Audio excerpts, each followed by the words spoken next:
ഷിരൂരിൽ മണ്ണിടിച്ചിലിൽ മരണപ്പെട്ട അർജുന്റെ കുടുംബത്തിനു നേരെയുണ്ടായ സൈബർ ആക്രമണം സംബന്ധിച്ച് കുടുംബം നൽകിയ പരാതിയിൽ ലോറിയുടമ മനാഫിനെതിരെ പോലീസ് കേസെടുത്തിരിക്കുകയാണ്.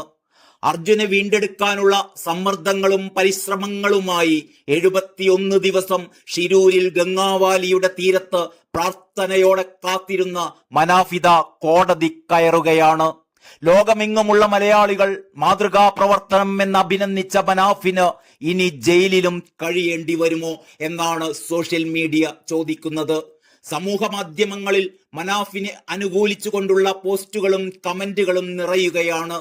മഴ ചോർന്നാൽ പിന്നെ കുടയൊരു ഭാരമാണ്, പാലം കടന്നാൽ കൂരായണ എന്നിങ്ങനെയുള്ള വാചകങ്ങളുമായാണ് മനാഫിന്റെ അനുകൂലികൾ സോഷ്യൽ മീഡിയയിൽ നിറയുന്നത്.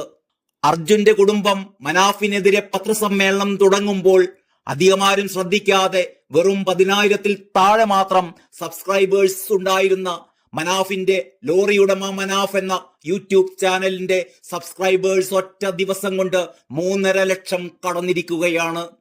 ചേവായൂർ പോലീസാണ് മനാഫിനെതിരെ കേസെടുത്തിരിക്കുന്നത്. കലാപാഹ്വാനം ഉൾപ്പെടെയുള്ള വകുപ്പുകൾ ചേർത്ത് ഭാരതീയ ന്യായ സംഹിതയിലെ 192, 120 കേരള പോലീസ് ആക്ട് എന്നീ വകുപ്പുകൾ പ്രകാരമാണ് കേസെടുത്തിരിക്കുന്നത്. ഇന്നലെയായിരുന്നു സിറ്റി പോലീസ് കമ്മീഷണർക്ക് അർജുന്റെ കുടുംബം പരാതി നൽകിയിരുന്നത്.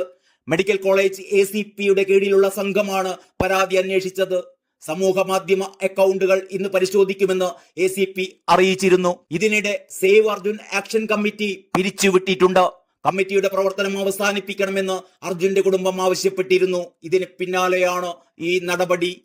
കഴിഞ്ഞ ദിവസം മനാഫിനെതിരെ നടത്തിയ വാർത്താ സമ്മേളനത്തിന് പിന്നാലെയായിരുന്നു കുടുംബത്തിന് നേരെ വൻ സൈബർ ആക്രമണമുണ്ടായത്. മനാഫ് തങ്ങളെ വൈകാരികമായി മാർക്കറ്റ് ചെയ്യുകയാണ് എന്നായിരുന്നു കഴിഞ്ഞ ദിവസം അർജുന്റെ സഹോദരി ഭർത്താവ് ജിതിൻ ആരോപിച്ചിരുന്നത്. മനാഫ് മാധ്യമങ്ങൾക്ക് മുമ്പിൽ കള്ളം പറയുകയാണ് എന്നും ഫണ്ട് സ്വരൂപിക്കുന്നതുമായി ബന്ധപ്പെട്ട് ആളുകളെ കബളിപ്പിക്കുകയാണ് എന്നും അദ്ദേഹം പറഞ്ഞിരുന്നു. പൊതുജനങ്ങളാരും മനാഫിന് പണം നൽകരുത് എന്നും തങ്ങളത് സ്വീകരിക്കുകയില്ല എന്നും കുടുംബം വ്യക്തമാക്കിയിരുന്നു. യൂട്യൂബ് ചാനലുകളിൽ നിന്നും ആക്ഷേപം നേരിടുന്നതായും കുടുംബം ആരോപിച്ചിരുന്നു. പല ആളുകളും കുടുംബത്തിന്റെ വൈകാരികതയെ മാർക്കറ്റ് ചെയ്തു. യൂട്യൂബ് ചാനലുകളിൽ പ്രചരിപ്പിക്കുന്നത് അർജുന് 75,000 രൂപ സാലറി കിട്ടിയിട്ടും ജീവിക്കാൻ സാധിക്കുന്നില്ല എന്നാണ്. ഇതുവരെ അർജുൻ 75,000 രൂപ സാലറി കിട്ടിയിട്ടില്ല. അർജുന്റെ പണം എടുത്ത് ജീവിക്കുന്ന സഹോദരിമാർ, സഹോദരന്മാർ തുടങ്ങിയ ആക്ഷേപങ്ങൾ നേരിടുന്നുണ്ട്. അർജുൻ മരിച്ചത് നന്നായി എന്ന കമന്റുകൾ ഉൾപ്പെടെ കണ്ടു എന്നും ഇത് വേദനയുണ്ടാക്കി എന്നതടക്കമുള്ള ആരോപണങ്ങളാണ് ജിതിൻ ആരോപിച്ചിരുന്നത്. പരാതി നൽകിയതിന് പിന്നാലെ വൈകാരികമായ ഇടപെടലുണ്ടായതിൽ അർജുന്റെ കുടുംബത്തോട് മാപ്പ് ചോദിക്കുന്നുവെന്ന് മനാഫ് പറഞ്ഞിരുന്നു. അർജുന്റെ കുടുംബത്തിനൊപ്പമാണ് താനും തന്റെ കുടുംബവും ഉള്ളത് എന്നും ഇതോടെ ഈ വിവാദം അവസാനിപ്പിക്കണമെന്നും മനാഫ് വാർത്താ സമ്മേളനത്തിൽ പറഞ്ഞിരുന്നു.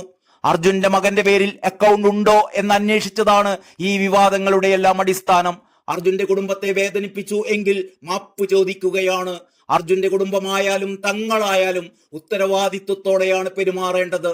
മാധ്യമപ്രവർത്തകരുടെ നിർദ്ദേശപ്രകാരമായിരുന്നു യൂട്യൂബ് ചാനൽ തുടങ്ങിയത്. ദൗത്യത്തിന്റെ വിവരങ്ങൾ പലതും പങ്കുവച്ചത് ഈ യൂട്യൂബ് ചാനലിലൂടെയാണ്.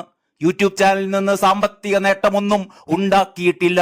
ചാനൽ തുടങ്ങിയത് ഷിരൂരിലെ വിവരങ്ങൾ ആളുകളിലേക്ക് സമയാസമയങ്ങളിൽ എത്തിക്കാനായിരുന്നു. മാൽപ്പയുമായി ചേർന്ന് നാടകം കളിച്ചു എന്ന് പറയുന്നവരോട് തനിക്കൊരു മറുപടിയും ഇല്ലെന്നും കൂടി മനാഫ് പറഞ്ഞിരുന്നു.